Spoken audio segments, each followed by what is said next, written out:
मेघना बेटा, तुमको इस पुराण के बारे में कैसे पता चला? शायद अभी सच बोलना ठीक नहीं होगा।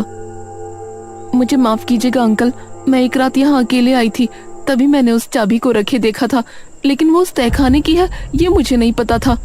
कोई बात नहीं बेटा, तुम्हारा बहुत बहुत धन्यवाद कि तुमने हमें बेरमपुर पुराण तक पहुंचाया। तांत्रिक महाराज, अब जल्दी कीजिए।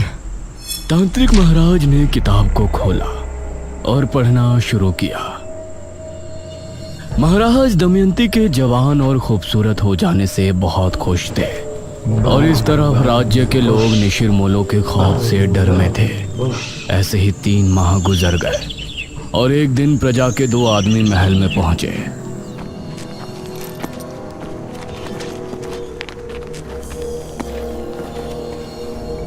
महाराज, आपके सिपाहियों ने हमारे गांव के 4 निशिर-मोलों को मार दिया और उस मुर्दे को लेकर आपके पास चले आए। आप ऐसा क्या कर रहे हैं महाराज? प्रजा होने के नाते हमारा ये जानने का हक है कि आपने इस तरह का हुक्म क्यों दिया था और आप उन मुर्दों का क्या करते थे? इस पर महाराज कुछ बोलते उससे पहले ही दमयंती बोली, तुम्हारी हिम्मत कैसे हुई ये सवाल महाराज से करने की? दमयंती, आप हमें बात करने दीजिए। नहीं महाराज।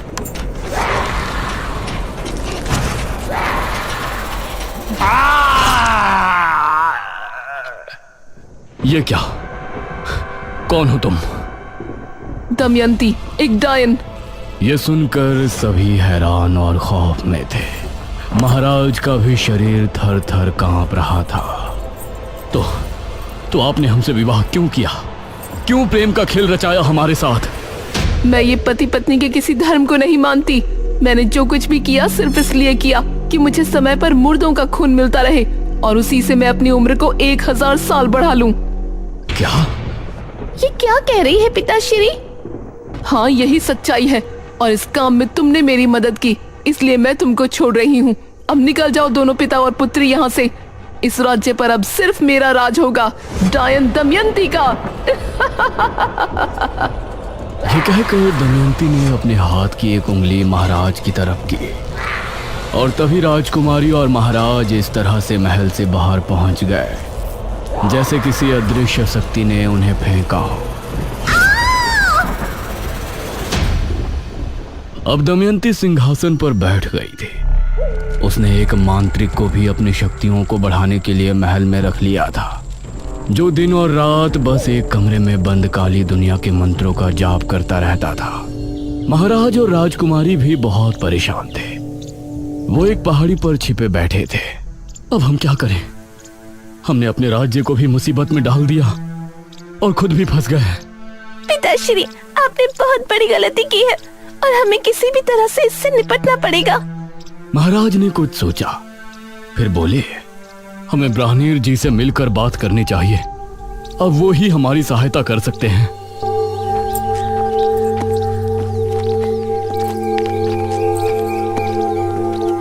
महाराज और राजकुमारी दोनों ब्राह्मण जी के पास पहुंचे और उन्हें अपनी दुविधा बताई।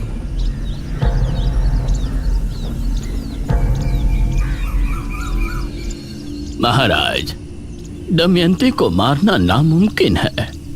उसे सिर्फ कैद किया जा सकता है। तो कैसे कैद कर सकते हैं हम उस डायनी को? पूर्णमासी की रात, मध्य रात्रि के पहर अगर उसके ऊपर तांबे के चाकू से हमला किया जाए तो उसकी शक्तियां खत्म हो जाएंगी और अगर सुबह होने से पहले उसे अगर जमीन में गाड़ दिया जाए तो वो अगले कई सालों के लिए कैद होकर रह जाएगी। ठीक है ब्राह्मण जी, हम उसे खत्म करने का एक प्रयास अवश्य करेंगे। नहीं महाराज, यह कार्य केवल एक महान कोमल हृदय और वीर स्त्री कर सकती है। एक ऐसी स्त्री जिसकी वजह से 100 से ज्यादा लोगों की जान जाने से बची हो। मतलब वो इतना पुण्य करने वाली हो कि उसकी वजह से 100 से ज्यादा लोग मौत के मुंह से लौटकर वापस आए हो और अब अच्छे से अपनी जिंदगी जी रही हो। हे भगवान, अब ऐसी स्त्री हम कहाँ ढूंढेंगे? इस पर ब्राह्मण जी ने मेघालय की तरफ देखा और बोले, वो स्त्री कोई और नहीं है, वो तो आप ही है पुत्री, राजकुमारी मेघालय। यह सुनकर मेघालय ने महाराज की तरफ देखा और बोली, लेकिन हम कैसे? याद कीजिए महाराज, जब आपके राज्य में महामारी फैली थी तो राजकुमारी मेघालय ही यहाँ उस बीज को सिद्ध कर लाई थी जिससे मृत्युंजय अमृत का पेड़ उगा, और उसकी वजह से सैकड़ों नहीं बल्कि राज्य के हजारों लोगों की जान जाने से बची। यह सुनकर महाराज ने राजकुमारी मेघालय की तरफ देखा। राजकुमारी, अगर आप ना होती तो अभी तक हम सिर्फ उस स्त्री को ढूंढ रहे होते जिसने इतने पुण्य का कार्य किया हो। ब्राह्मीण जी, अब बताइए कि अगली पूर्णमासी कब है और उस डायन को हमें कैसे काबू करना है? दमयंती हर पूर्णमासी की रात शमशान भूमि पर बैठकर सुबह होने तक एक महामंत्र का जाप करती है। आधी रात के समय जब वो जाप में लीन होगी तो उस पर हमला करने का वही उचित समय होगा। उस पर हमला करने से पहले तुमको एक मंत्र पढ़ना होगा और बिना देर किए उस पर वार कर देना। ठीक है ब्राह्मीण जी, इस पूर्णमासी की रात दमयंती के जुल्म की आखिरी रात होगी। दमयंती बहुत खुश थी और पूरे राज्य की प्रजा पर उसका प्रकोप बरस रहा था। कोई भी उसके खिलाफ खड़े होने की हिम्मत नहीं कर सकता था। वो अपनी शक्तियां बढ़ाने के लिए हर माह कितने लोगों को अपना शिकार बनाती थी। कुछ दिन ऐसे ही गुजर गए।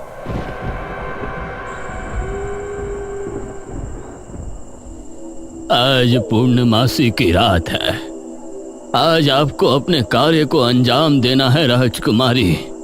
यह कहते हुए ब्राह्मणीर जी ने राजकुमारी को एक चमड़े की लपटी दी और फिर ब्राह्मणीर जी का आशीर्वाद लेकर महाराज और राजकुमारी शमशान की तरफ रवाना हुए।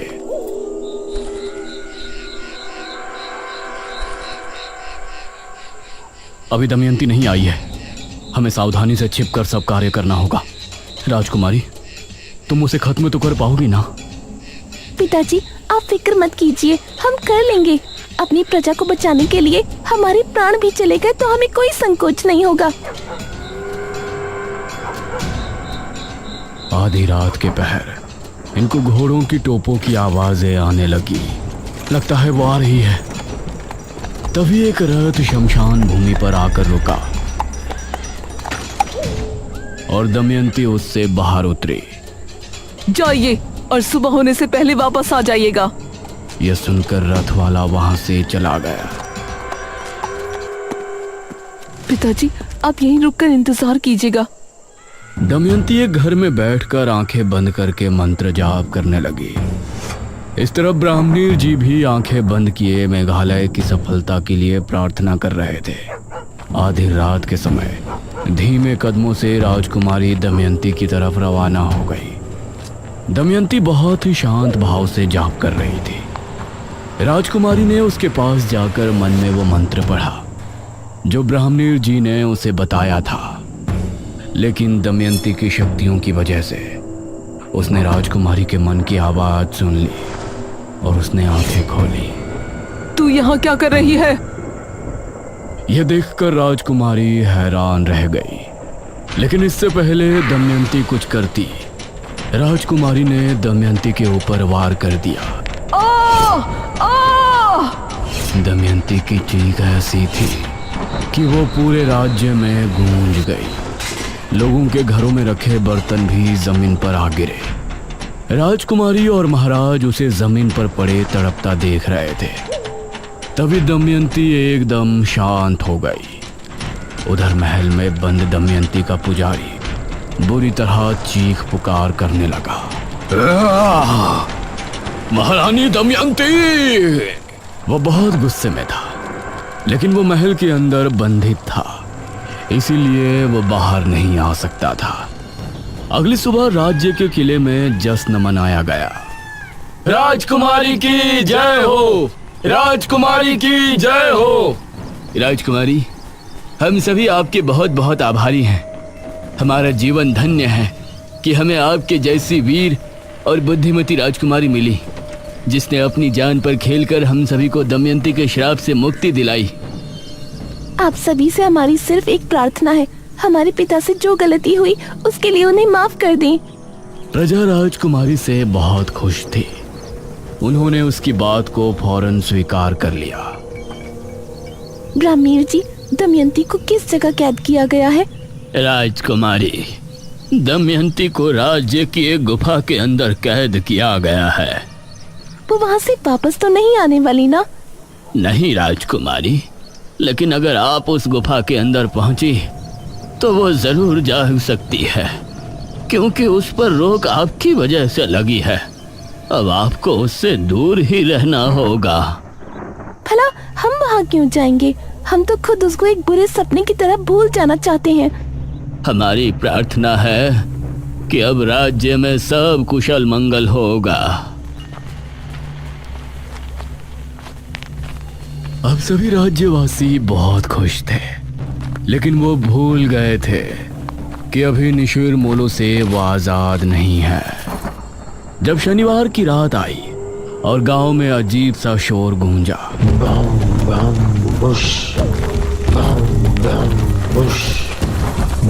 तो उसे सुनकर सभी की रूह कांप उठी। अरे, ये तो निशिर मोलो की आवाज है। निशिर मोलो आए और अपने साथ 2 आदमियों को उठाकर ले गए। अगली सुबह फिर से सभा बैठाई गई। ब्राह्मणीर जी, हम निशिर मोलो से कैसे छुटकारा पा सकते हैं? इनके विषय में तो हमने सोचा ही नहीं।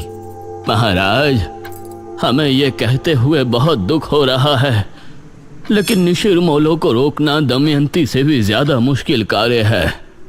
हमें बताइए, हम अवश्य करेंगे। निशिर मोलो महाराज को एक दुष्ट राजा मानते हैं। यह सुनकर राजकुमारी के चेहरे पर परेशानी के भाव भर आए। हम उनसे बात करेंगे।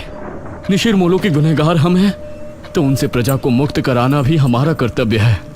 नहीं पिताश्री, वो आपको देखते ही मार देंगे। ये कार्य हमें करने दीजिए आप। ठीक है पुत्री, लेकिन आप करेंगे क्या? ये सुनकर राजकुमारी के माथे पर सलवटें उभर आई। अगले शनिवार सभी लोग अपने अपने घरों में बंद थे। रात के समय वही आवाज गांव में गूंजने लगी।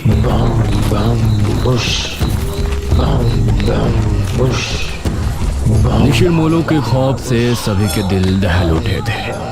वो कंधे पर ताबूत उठाए राज्य में घूम रहे थे अपने नए शिकार की तलाश में। उन्होंने देखा कि सामने राजकुमारी खड़ी है और वो तेजी से उसकी तरफ बढ़ने लगे। वो उसके करीब पहुंचने ही वाले थे। हम हैं राजकुमारी मेघालय और हम अपने पिता की क्रूरता से बहुत शर्मिंदा हैं। यह सुनते ही निशिर मोलो रुक गए और उनकी निगाहें राजकुमारी पर जम गई। हम नहीं चाहते कि हमारे पिताश्री की गलती की सजा पूरी प्रजा भुगते। हम आपसे वादा करते हैं कि महाराज का मृत शरीर हम खुद आपको लाकर देंगे। यह सुनकर निशिर मोलो की आंखें तेज लाल होकर चमकने लगी। राजकुमारी ने हाथ जोड़े और रोते हुए बोली, हमारे पिता राज्य छोड़कर भाग चुके हैं, लेकिन हम आपके सामने अपने पिता की लाश लेकर जल्दी प्रस्तुत होंगे। तब तक आपसे विनती है कि राज्य में कभी भी आकर किसी निर्दोष को उठाकर न ले जाएं। अगर हम अपने पिता की लाश लिए बिना वापस आएं, तो आप लोग फिर वापस आकर इसी तरह से गश्त करना शुरू कर सकते हैं। तब हम भी आपको नहीं रोकेंगे, लेकिन हमें एक मौका अवश्य दें हमारे पिता को ढूंढकर आपके सामने लेकर आने का। यह सुनकर निशिर मोलो उसी समय बिना किसी को लिए कब्रिस्तान की तरफ चले गए।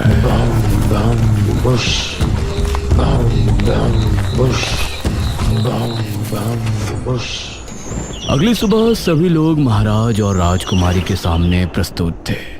राजकुमारी, आपने उनसे ये क्यों कहा कि हम राज्य छोड़कर जा चुके हैं? क्योंकि अगर सच बोलते तो वो उसी समय यही चाहते कि हम आपको ले जाकर उन्हें सौंप दें। आपने एकदम सही फैसला किया है राजकुमारी। हमारी वजह से हमारी प्रजा मुसीबत में है। आप हमें मारकर हमारी लाश निशिर मोलो के सामने प्रस्तुत करें। यह सुनकर प्रजा हैरान थी। सभी राजकुमारी की तरफ देख रहे थे, जिसकी आंखों से आंसू बह रहे थे। हमने जो भी किया अपनी प्रजा के लिए किया, लेकिन हम अपने पिता को अपने हाथों से मारे। और उनकी लाश को निशिर मोलो को समर्पित करें, ये हम नहीं कर पाएंगे। अगर ऐसा नहीं किया तो वो फिर से आएंगे। नहीं पिताजी, हम और आप आज ही ये राज्य छोड़ देंगे और अलग अलग दिशाओं में निकल जाएंगे। इससे निशिर मोलो कभी भी यहाँ वापस नहीं आएंगे, क्योंकि हमने उनसे वादा किया है कि जब हम यहाँ कदम रखें तभी आप राज्य में फिर से आना। और अगर उस समय हम अपने पिता की लाश आपको समर्पित ना करें तो आप फिर से उसी तरह भ्रमण शुरू कर देना। राजकुमारी की बात सुनकर सभी की आंखों से आंसू बह निकले।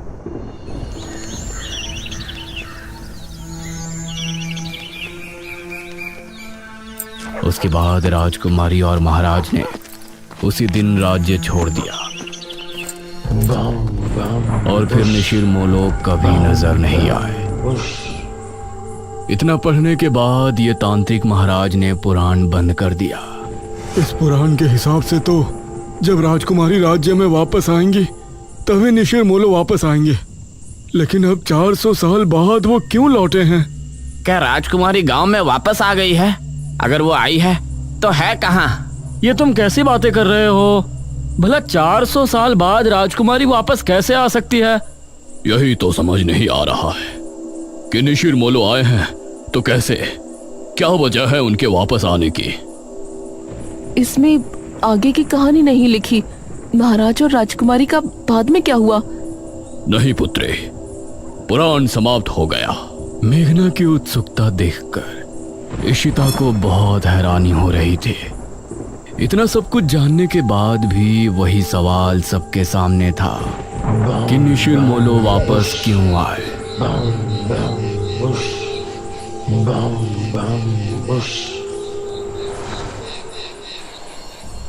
रात के समय इशिता और मेघना जब कमरे में थे तो मेघना अभी भी सोच में डूबी थी।